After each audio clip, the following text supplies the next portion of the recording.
Production and distribution of City Club forums on IdeaStream are made possible by the generous support of PNC and the Raskin Family Fund, with additional funding from Robert Conrad, Cleveland State University, the Chautauqua Institution, the Cleveland Clinic, and the United Black Fund of Greater Cleveland, Incorporated.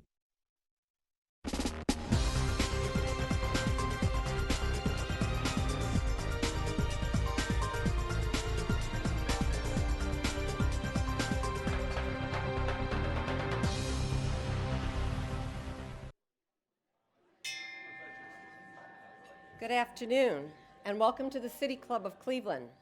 I'm Karen Allport, President of the City Club's Forum Foundation Board of Directors and a member of the City Club's Board of Directors.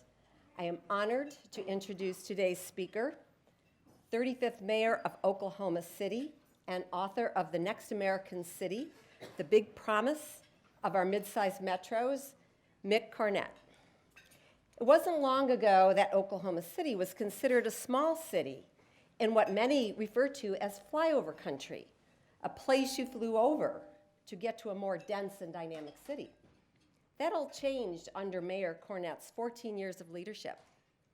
During his tenure as the longest-serving mayor and the first to win 4 elections, he helped secure Oklahoma City's first major league sports team, the Oklahoma City Thunder, and the passage of MAPS 3, a $777 million quality of life infrastructure program, among other successes. During his time in office, Newsweek named him one of the most 5 innovative mayors in the country. London-based World Mayors listed him as the #2 mayor in the world, and Governing Magazine named him the Public Official of the Year in 2010. In 2018, he published The Next American City, which looks at how American cities are reinventing themselves and redirecting the future of the nation by way of civic engagement, inventive public policy, and smart urban design. Today, he'll share the lessons learned from Oklahoma City's success and his thoughts on the way forward for America's mid-sized metros. Prior to being elected mayor, Mr. Cornett worked in television for 20 years as a sportscaster and later as a news anchor before starting his own video productions company. Currently, he serves as executive counsel for Jones PR. Mr. Cornett holds a degree in journalism from the University of Oklahoma and an MBA from New York University. Esteemed guests, members, and friends of the City Club of Cleveland, please join me in welcoming to the stage Mr. Mick Cornett. Thank you very much. Thank you. Thank you very much. I tell you, this has been on my calendar now for several months, and I've been anxiously looking forward to the visit. And I can tell you the first 30 minutes or an hour that I've been here have fulfilled every idea I had of what this audience and what this visit would be like. They expressed to me a few months ago, they said, well, you can just pick a Friday, any Friday. And so being a longtime sports and history fan, I went to the Browns schedule and said, I wonder if they have any Thursday night games scheduled. And sure enough, so that's why I'm here today, because I flew in last night, and I put on the little I was a member of the Dog Pound last night. Now, I did not tweet that picture because being a former politician, I know how pictures can come back to haunt you at some particular point in time, but I did send it back to my family and friends who thought I'd lost my mind. But I had a great time, and to probably your next question is, I had already left by the time the incident happened with 5 seconds to play. My feet were frozen, and I couldn't feel my toes, but we were walking out of the stadium back into the center part of the city where I spent last night. How many of you have ever been to Oklahoma City? Raise your hand. Okay, how many of you have not and have no idea who I am? Most of you, thank you for being so honest. Well, then I think a little bit of a history lesson would be appropriate. You've heard the saying that Rome was not found in a day? We were. I mean, quite literally, on a spring day in 1889, the federal government had what may have been its worst idea ever. It was to hold a land run and to settle a city in the middle of what was then Indian territory. And so, as it's described, they lined up settlers, mostly a group of desperate people from other places, and they fired off a gun and they roared across the countryside and they put a stake in the ground, and wherever they put that stake was their new home. And the population of Oklahoma City went from 0 to 10,000 in one day. And our planning department is still paying for that. It wasn't a good idea. You can imagine the calamity at the land's claim office at the end of that first day. Most parcels of land seemed to have multiple claimants, and so there was all sorts of anarchy taking place. The citizens got together and they elected a mayor, and then they shot him. Yeah. Never thought that was all that funny, but I appreciate the feedback. It allows me to see what type of audience I'm dealing with here. Early on, Oklahoma City and the state of Oklahoma kind of adopted an economy that reflected on the price of a commodity. So in those early days, it was the price of cotton. Later, it would be the price of wheat, and then ultimately the price of oil and natural gas. But when you base your economy on a commodity, your economy goes up and down with the waves of the wind. And that's really Oklahoma's story in the 20th century, boom and bust cycles, one after the other. Well, times were good in the 1970s when I was growing up in suburban Oklahoma City, and then those good times ended, and boy, did they end quickly. On July 5th of 1982, we had a bank and a shopping center that failed to meet its depositors' demands. And banks hadn't closed in that era. I mean, it had been really since the 1930s, since the federal regulators had closed a bank. And we all wondered what this might mean for the future of Oklahoma's economy, and the answer came fairly quickly, actually. We tumbled. In fact, in the decade of the 1980s, Oklahoma lost 200 banks. 200 banks failed in our state. Now, I see perhaps the cynic in the crowd saying, I didn't know Oklahoma had 200 banks. Indeed, we're not a big economy by world standards, but 200 banks failed, and it was basically the price of oil. The price of oil had gone from a high of like $40 down to $10. And when the oil-based economy dropped, it took with it not only banking, not only the oil and gas industry, which was our largest industry, but it also took down the commercial real estate industry. You can imagine almost every real estate deal by this time was underwater. And so, you take down your real estate, your banking, and your largest industry, and you don't have a whole lot left.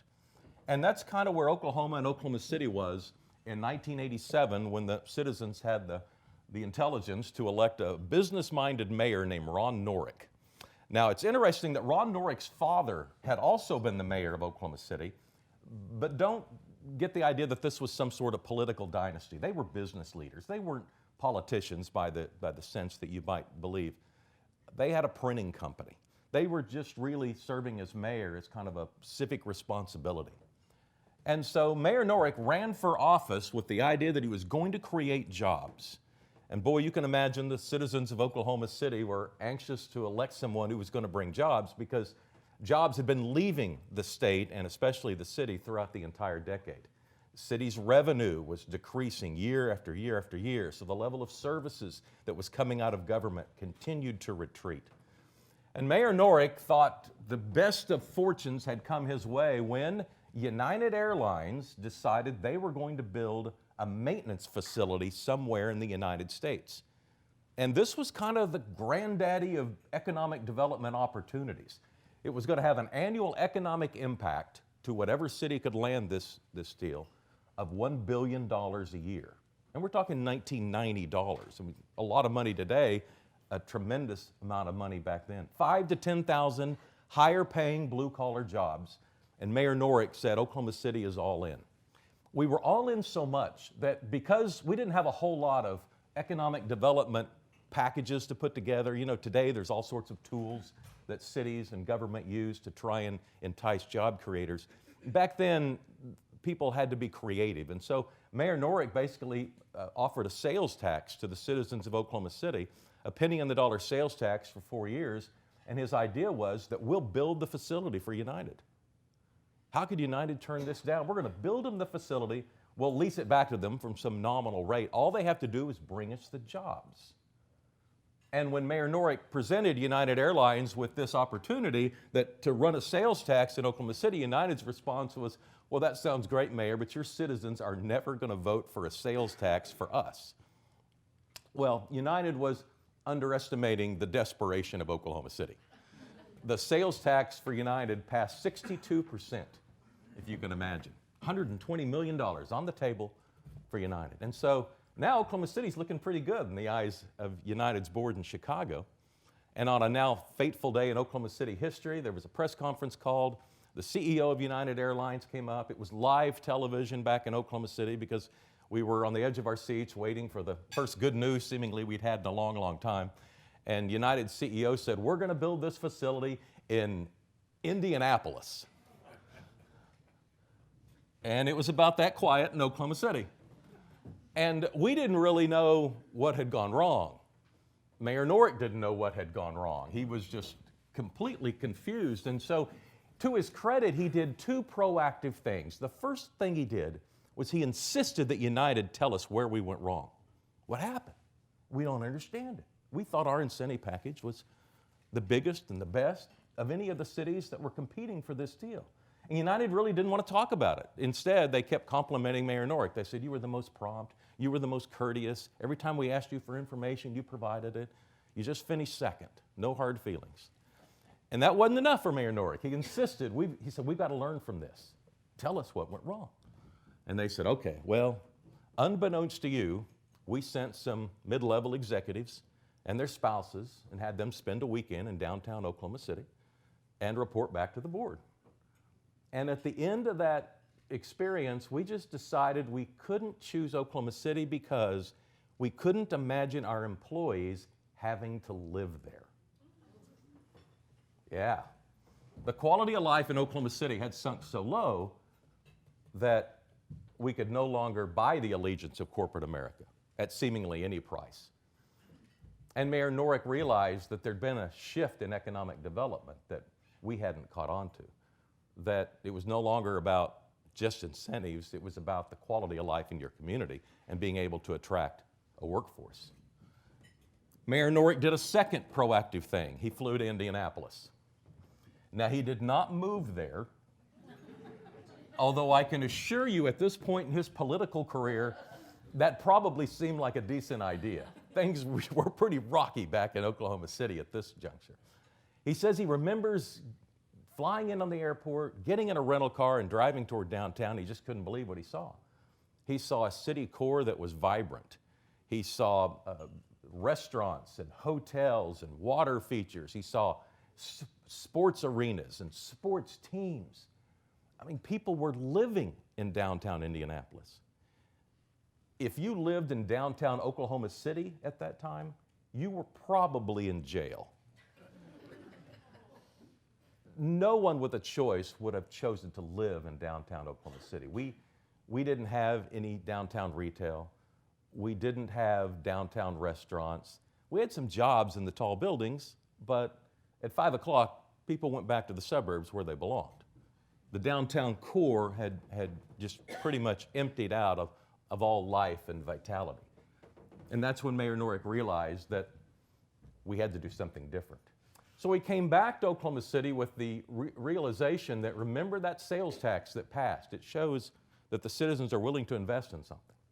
And so we came up with a package of capital projects to reinvent the inner city of Oklahoma City. And he called it MAPS, Metropolitan Area Projects. A penny on the dollar sales tax for 5 years that would build a series of projects to invest in the core of the city and to try and bring some life back to the core of the city. It was things that you might think is fairly ordinary, as a brand new library and some improvements at our Performing Arts Center, some improvements at the Convention Center. But there were some creative ideas too. One was to take this old abandoned warehouse district that we had and build a San Antonio-style canal through it, with the idea that people would get on boats and they would go through and we'd have restaurants. And all of that took a lot of vision. Remember, this is a boarded up warehouse district at this particular juncture. He also intended to build a brand new AAA baseball stadium in downtown Oklahoma City. Mayor Norrick even had the audacity to believe that we could put water in the river. Now, I was driving yesterday and saw that your river came complete with water, but ours didn't. The story was back in the 20s, the river had flooded downtown. And so city leadership went to the Corps of Engineers and said, you got to help us. You got to make sure this river doesn't flood anymore. Well, they did. They took all the water out of our river. And so I grew up in a city with this big ditch downtown, and the grown-ups called it the river. And I can remember being in middle school and looking at my geography books and seeing the rivers of the world and thinking, well, that doesn't look anything like our river. In fact, the city of Oklahoma City had a line item in its budget to mow the river twice a year. Mayor Norrick's idea was to build some low-water dams and impound water. And the water wouldn't flow anywhere, but we'd at least have water in the river. That would be like the coolest thing ever. And in fact, when they did the polling for all the MAPS projects, the river was the top vote getter. You know, there was also some idea that there might be development along the river, but that just seemed way too out of left field. We just wanted water in the river. We had low expectations at this particular point in time. The polling was awful overall on the package. It was an all or nothing vote. You had to go in there. If you voted yes, you got all these things for a penny. If you voted no, then none of it was going to be built. And I think really in looking back, it wasn't that people didn't think all of these things were worth a penny. What they believed was that City Hall can't build all these things. I mean, they can't even pick up our trash. Remember, city revenue had been decreasing for years. And now they're expecting to build this, you know, seemingly a Taj Mahal in downtown Oklahoma City. But Mayor Norrick put all of his political capital on the line and shepherded it past the finish line, and MAPS passed 53%.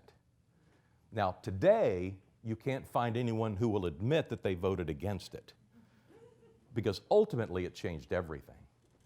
But I think it's important to remember that it didn't get off to a good start. In fact, a year and a half after the MAPS election, the MAPS initiative was behind schedule, over budget, and the amount of revenue that was expected to be generated by the sales tax was coming in slightly below projections.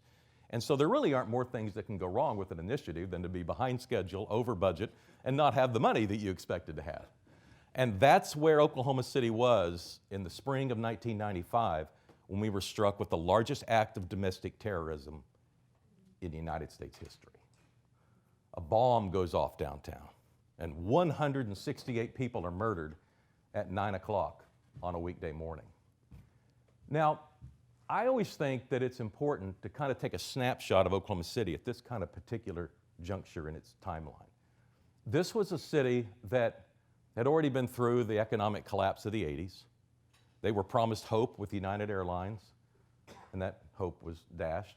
They were promised hope with MAPS, and here we were a year and a half later, and MAPS had produced nothing but negativity.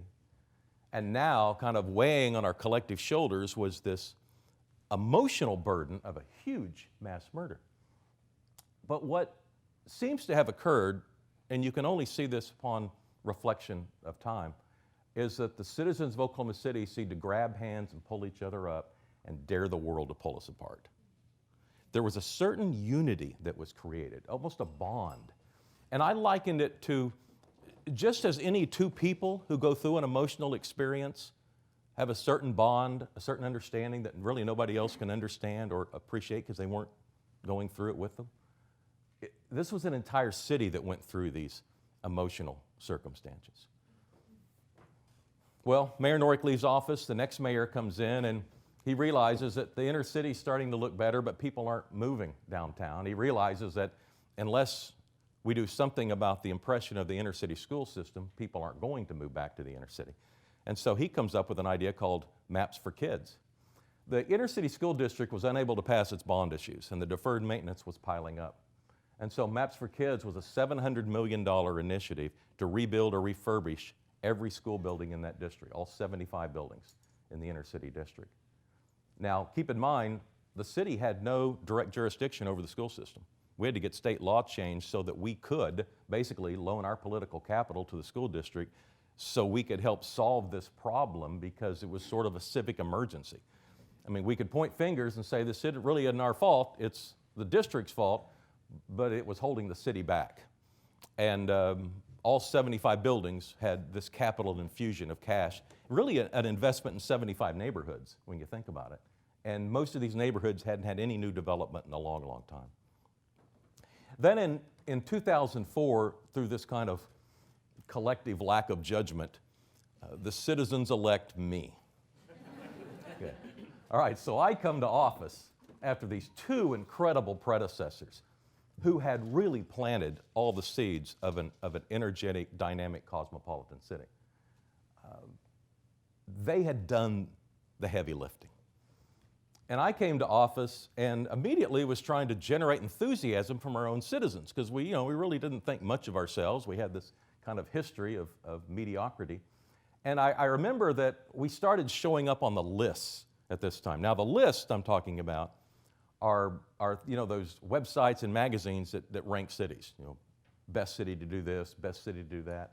And we were starting to show up. Now, we'd be like number 18 on the best place to get a job, or number 21 on the best place to start a business. And that was really cool. We'd never been on lists before. We were on lists with cities we'd heard of. I mean, this was like the emergence of Oklahoma City. And I was using these lists to kind of validate my belief that Oklahoma City was an emerging economy and an emerging city.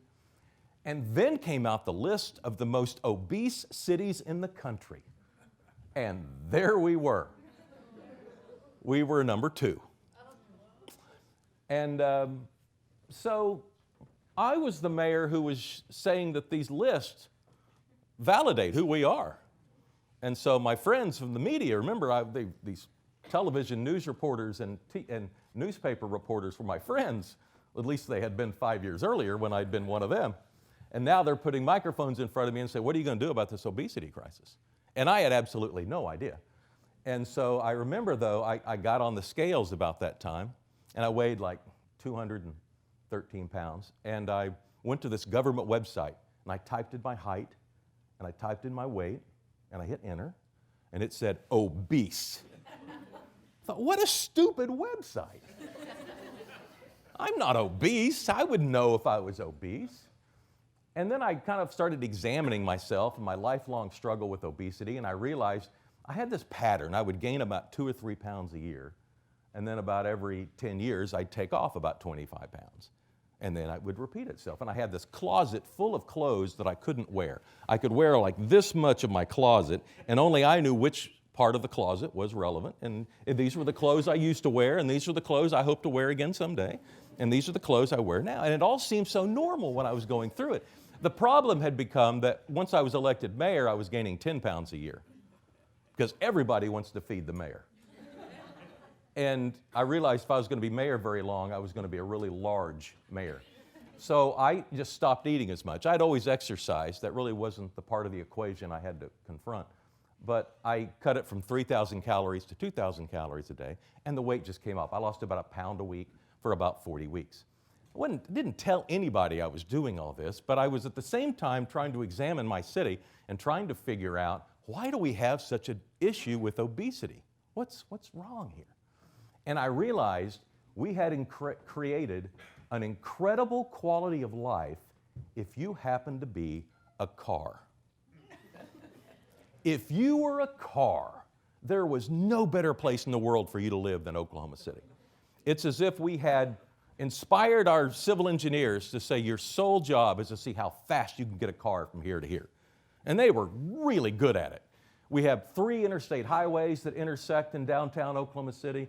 We have all the loops that most big cities have, and traffic just flows. You can get a speeding ticket during rush hour in downtown Oklahoma City.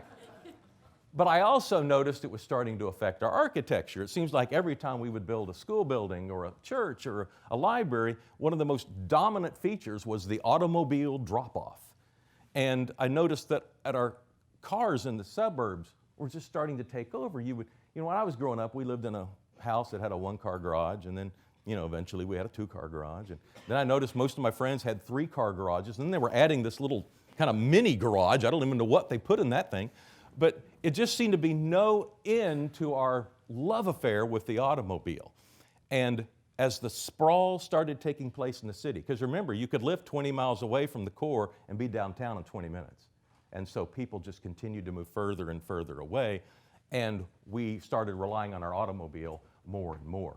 And I realized that we had to do something. So with my background in communications, I decided I don't know how to address the obesity crisis, but I do know that the first step has to be talking about it, because it had become a subject that we really weren't comfortable talking about.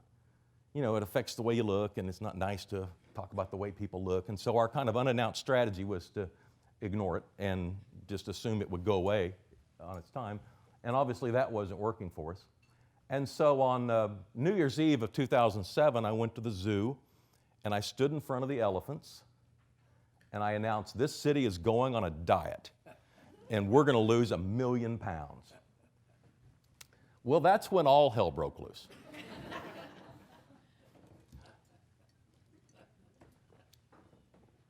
We had a website, thiscityisgoingonadiet.com.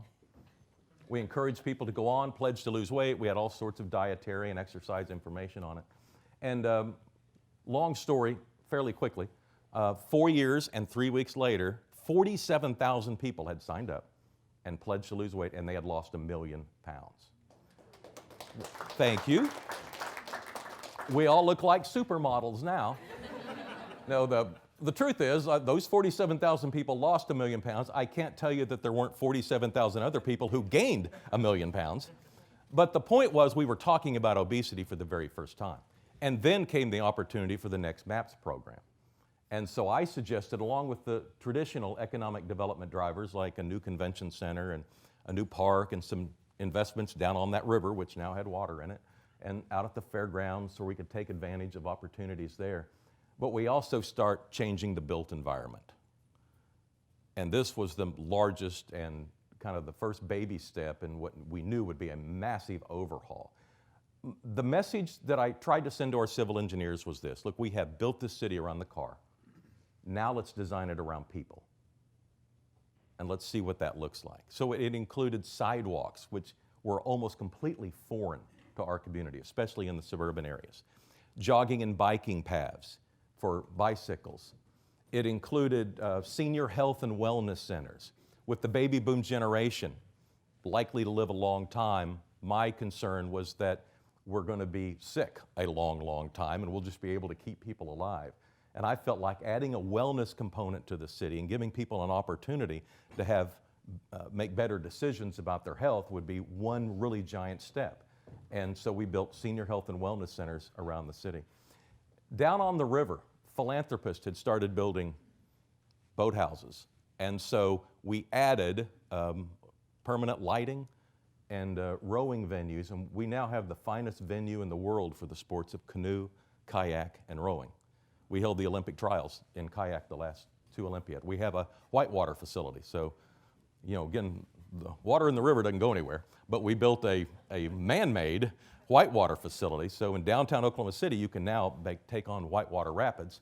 And there's 2 courses. One is for the elite athletes, and one is for almost anybody else who is not that afraid of drowning and is willing to get into one of these craft. And so the map selection was changed. Downtown, we had a business leader who so believed in Oklahoma City that when there was a skyscraper being constructed, that a TIF was created, and that TIF was going to allow us enough money to kind of invest in the downtown infrastructure. And so we completely redid our downtown core of the city. Every street was redesigned. We had built 5-lane one-way streets as kind of an evacuation system so you could get out of downtown and get on those interstate highways as fast as possible.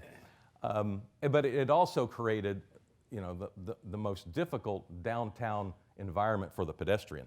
I mean, you would hit the walk, don't walk sign, and eventually it would allow you your turn, and you take a step off the curb, and by now the cars are starting to line up, and being very aggressive. And after about 2 or 3 steps, the light would start flashing, don't walk. And you still got 4 lanes to go. And so you start losing faith in the system, and you start walking faster, and then you're jogging, and then you just kind of leap to the curb as the cars roared right behind you, wondering how you had the audacity to slow them down. That was kind of the environment and the message we were sending to the pedestrian downtown, even after we had created all these wonderful elements and reasons to go downtown. We hadn't gone back and changed the built environment. And so today, this has been going on now for 10 years, what you've seen is hundreds of miles of sidewalks built, a completely redesigned grid system. Whatever neighborhood has not been touched wants to be touched. And so it has kind of become this mantra in Oklahoma City about how we're going to build sidewalks, how are we going to connect schools to neighborhoods, and try and replace the mistakes that were made as the city grew so rapidly in the 40s, 50s, 60s, and 70s under fairly low standards. Okay, well, I'm going to start nearing the end here so we can have time for questions. But I wanted to kind of wrap this part up with this. How many of you ever read The Grapes of Wrath when you were in school? Okay, all right, so almost every hand went up. I used to think that was just something we did in Oklahoma to ensure our children would feel bad about themselves. But, so The Grapes of Wrath is a story of a very poor Oklahoma family who's given up. They put everything they have on their truck, and they get on Route 66, and they're heading west. And when you think about it, they're heading west for hope, the idea that their children might have a better life than they have. And if you go to the Census Bureau and start looking over the relocation statistics, what you'll see is the grandchildren of that generation are coming back to Oklahoma. And I think it's interesting that they seem to be coming back for the same reason their grandparents left. The idea of the American dream doesn't seem all that viable if you're growing up in California and you're thinking about buying a home and the real estate prices. And I have personally gone into California businesses after they've relocated the jobs because the businesses wanted me to go there and now recruit the people. And when you're talking about the rise of the mid-sized metros in cities like Cleveland and cities like Oklahoma City, what you're really talking about is a quality of life element, affordable housing. You're talking about a place where you don't get stuck an hour and a half in traffic just trying to move a few miles.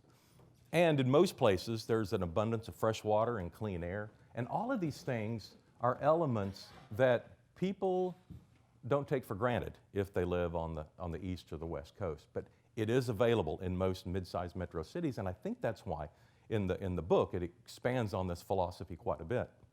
But the idea is that the millennial generation and the generation coming in just behind them are much more likely to choose a mid-sized city than they were the very largest of cities, like previous generations. And it seems to be fulfilling that prophecy. So I served as 4 terms as the mayor of Oklahoma City. And as you can imagine, I did a lot of public forums and a lot of neighborhood meetings, either promoting me or asking them to vote for me or asking them to vote for something that I was supporting. So a lot of initiatives, a lot of campaigns. And I noticed there was this repeating theme that I would experience. There would be somebody at the back of the room in all of these encounters, and I could tell as I'm giving my best sales pitch as to why they should follow my lead, that they were kind of scowling and shaking their head, and I kind of quickly got the assumption these people don't like downtown, they don't like taxes, and they don't like me. And when I had kind of lost the emotional argument, when I'd lost the intellectual argument, I would close with this. I would say, well, all I can tell you is we're creating a city for your kid and your grandkid. Oh, they hate that argument. Because if they'd been in Oklahoma City very long, they know it's true. In the 1980s, we lost almost a complete generation of people, a generation of leadership, really. My high school classmates are all over the world. There's probably more of them in Cleveland than there are in Oklahoma City because there weren't jobs in Oklahoma City that measured up with any significant educational attainment. And today, that's hardly true. I mean, we have in-migration from Texas, especially the North Dallas area, and in-migration from California, replacing decades and decades of population moving the other way.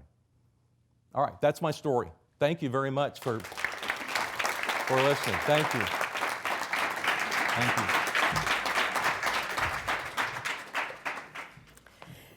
Today at the City Club, we're listening to a forum with Mick Cornett, the 35th mayor of Oklahoma City and the author of The Next American City, The Big Promise of Our Mid-Sized Metros.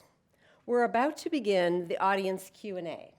We welcome questions from everyone, City Club members, guests, students, and those of you joining us via our live stream. If you'd like to tweet a question, please tweet it at the City Club, and our staff will try to work it into the program.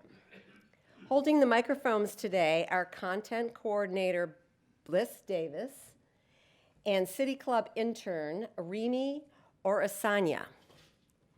May we have the first question, please? Hi, thanks for being here. So I'm going to ask the question that probably a lot of people are thinking about in terms of private-public partnerships and incentives, Amazon.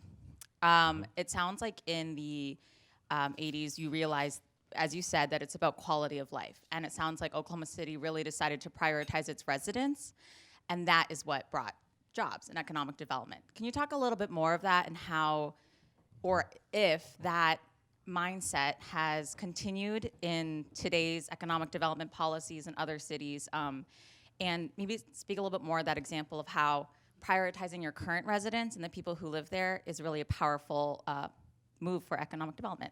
Right. Well, companies like Amazon want to make sure that their workforce is happy. It's been expressed to me by a lot of job creators through the years as we've created a lot of high-paying jobs in Oklahoma City, that they spend a lot of time and money educating and training their employees. They can't afford to locate in cities where they're not going to be happy, because that generation, that millennial generation and the generation behind them, are very selective. They will move.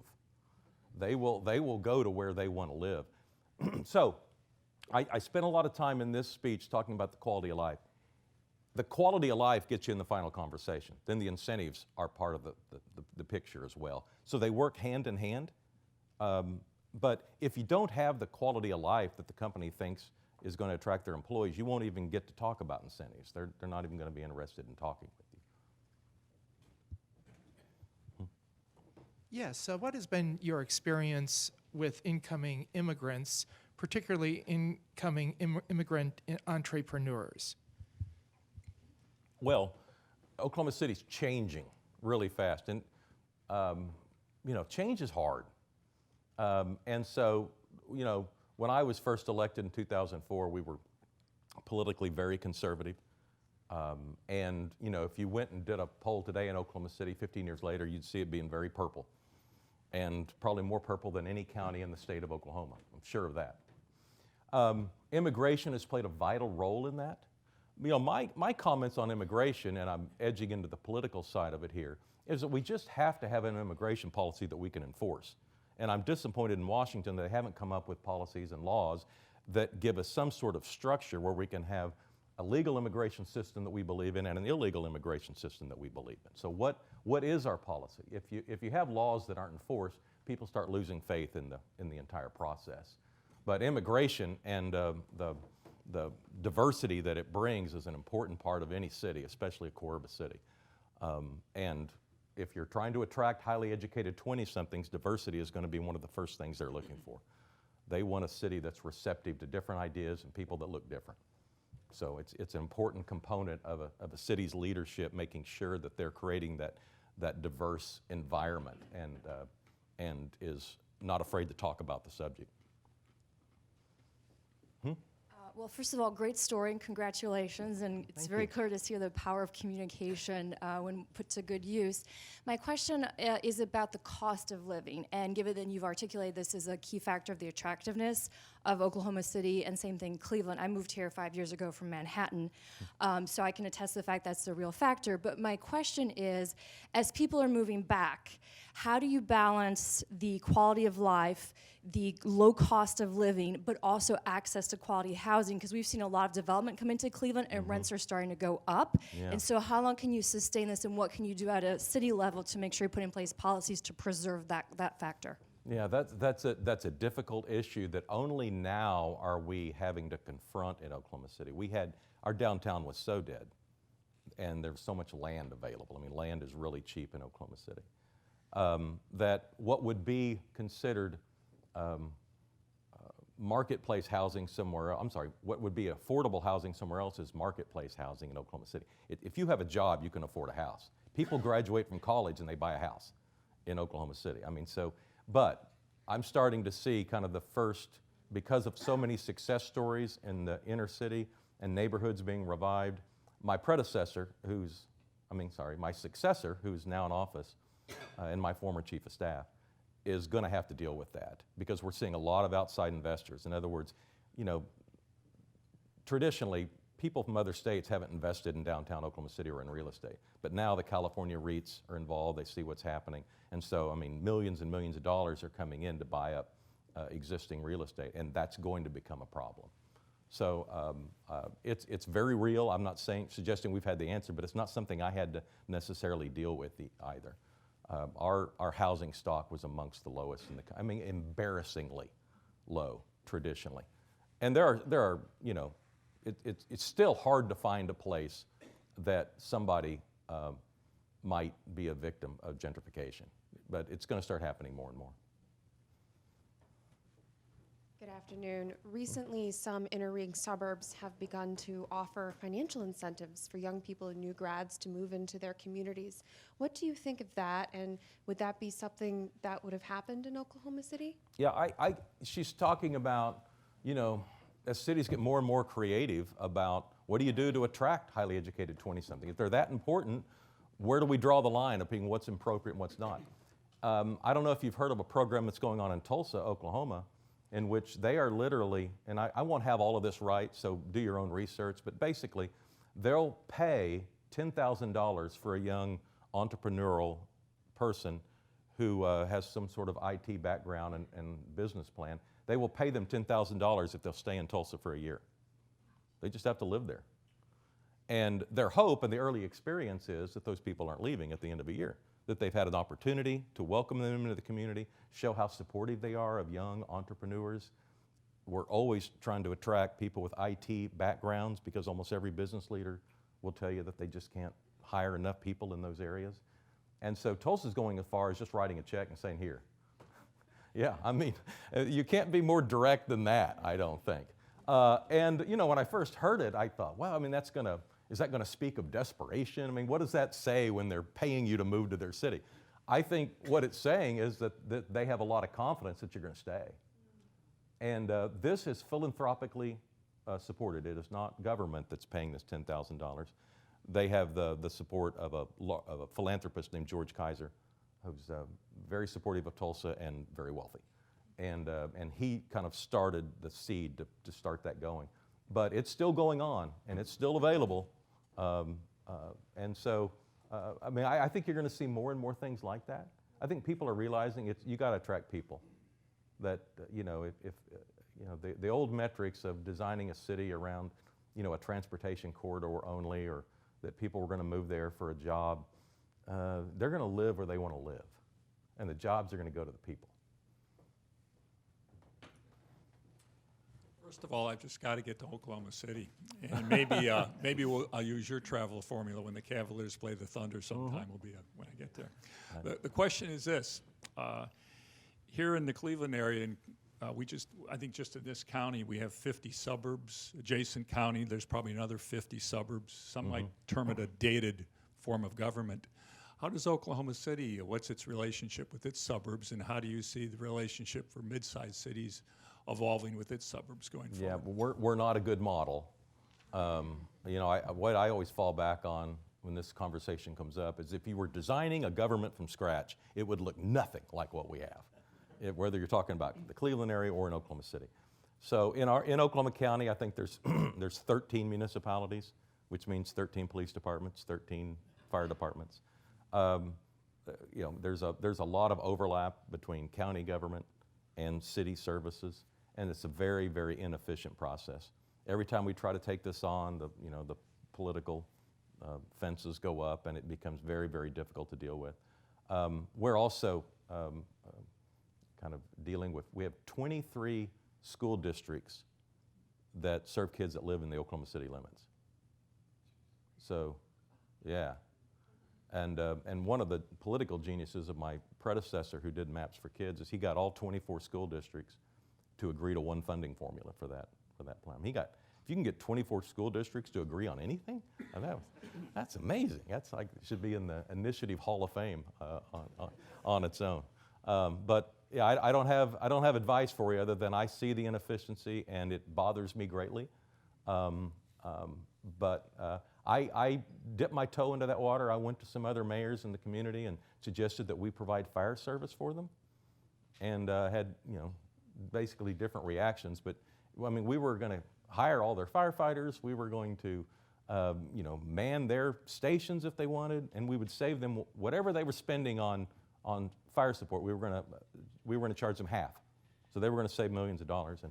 And in none of the situations was I successful.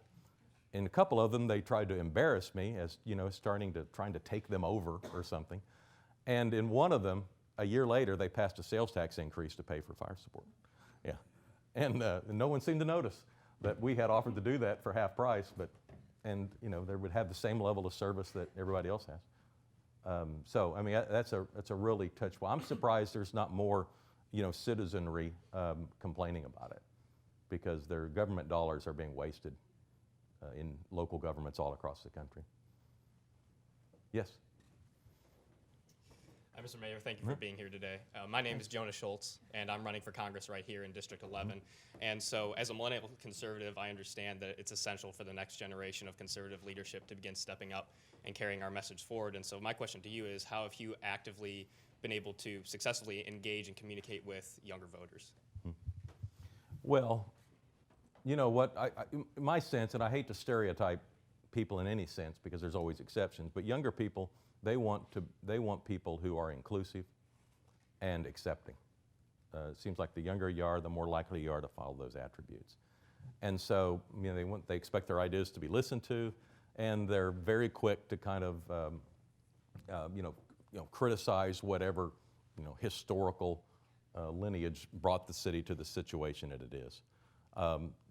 It gets back to change is really, really hard. And let me expand on that, because if you're successful, you're going to deal with change a lot.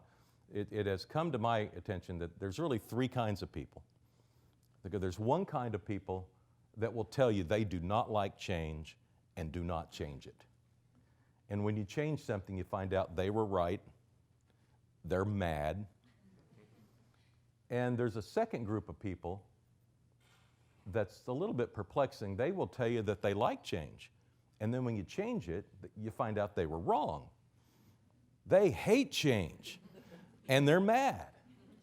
And then there's a third group of people who will tell you they like change, and they really do like change. The problem is that group is extinct. That group does not exist anywhere that I've encountered in the United States or anywhere else. And so I exaggerate to prove the point that if you're changing anything, no matter you just can't imagine anyone could possibly be against this idea. Someone will be against that idea. I mean, I have seen it over and over again. And mathematically, if you change 20 things and they're all perceived with the approval of 95% of the people, you've probably made everybody angry by now. And so when you're mayor as long as I was, you can imagine, I've made everybody angry in the city, I'm sure, at least once, and probably many of them several times. But if government leaders aren't willing to change something, then what good are they? I mean, it's not very useful to keep things the way they are. It might soothe our psyche because we don't like change so much. But I mean, we've got to, I think, support government leaders who are willing to use their political capital to change something. And try to support any leader who's out on the ledge of change, because it's a lonely place to be. Hello, my name is Judy Rawson. I'm the former mayor of Shaker Heights. My question is about sprawl. Sprawl is a national problem, and any city that does not have natural boundaries that constrain it has been fighting it, usually unsuccessfully. Did you find that you had to offer incentives or regulations to limit the sprawl and get people to rebuild in the city limits instead of further and further out where it's cheaper? Yeah, we've encountered that over and over again. I mean, like I told you, land is really cheap in Oklahoma.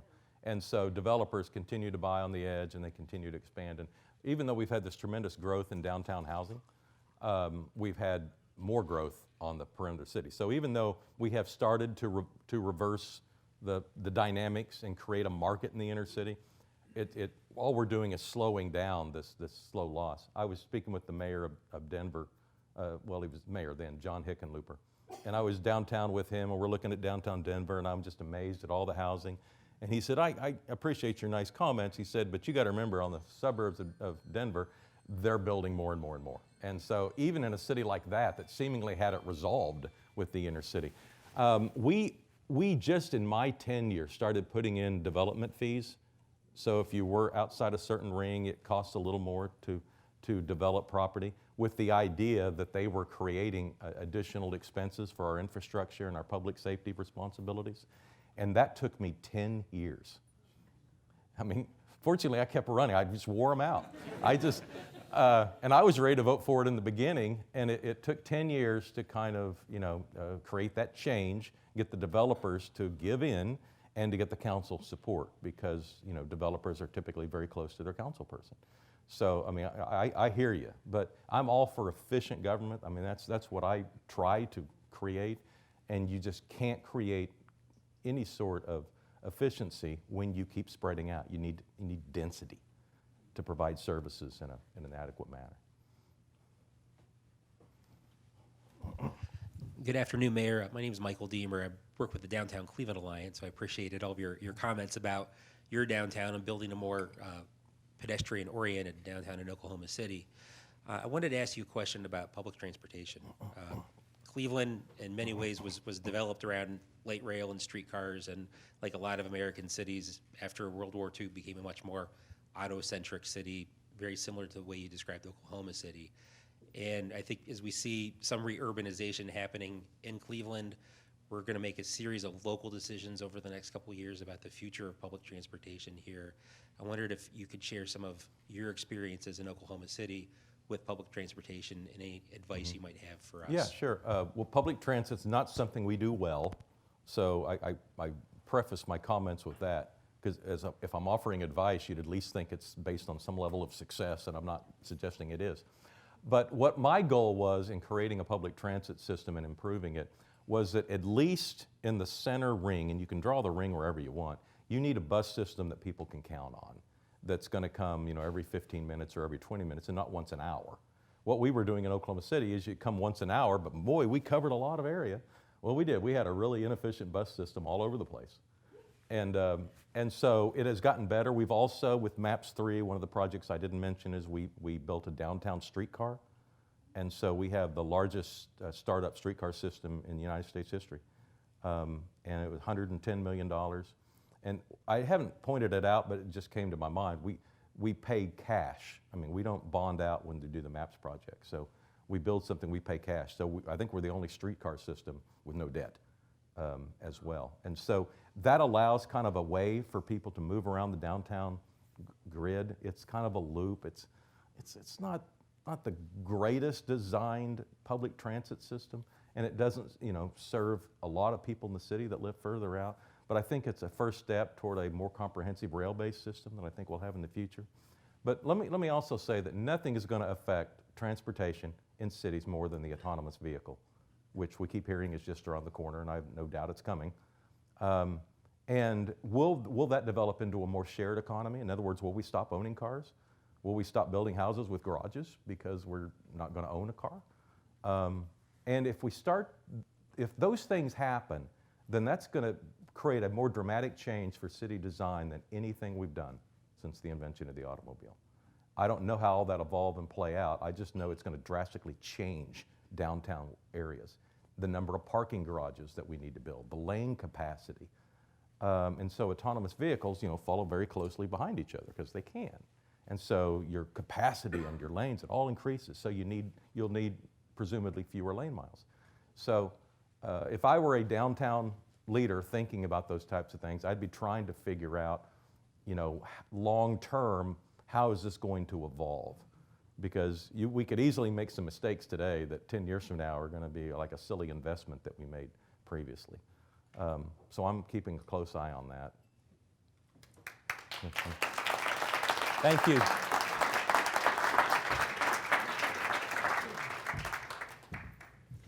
Today at the City Club, we've been listening to a forum with Mick Cornett, the 35th mayor of Oklahoma City and the author of The Next American City, The Big Promise of Our Midsize Metros. Today's forum is the annual Richard and Sally Hollington Endowed Forum made possible by the generous endowment gift by Dick and Sally Hollington. We appreciate their long-standing support of the City Club.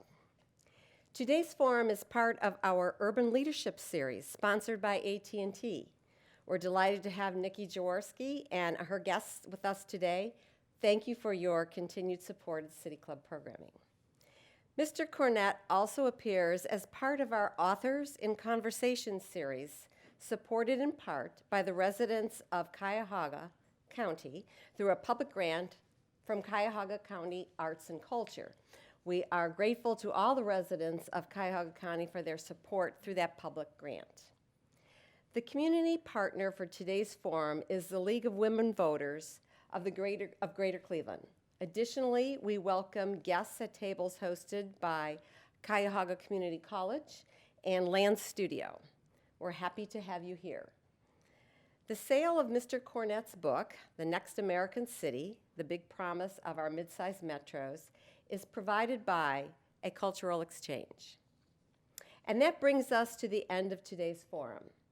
Thank you, Mr. Cornett, and thank you, members and friends of the City Club, with special thanks to our City Club members whose financial support makes our work possible.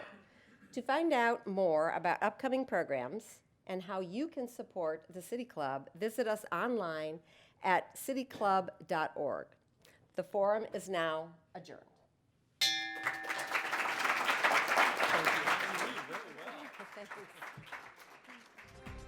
For information on upcoming speakers or for podcasts of the City Club, go to cityclub.org.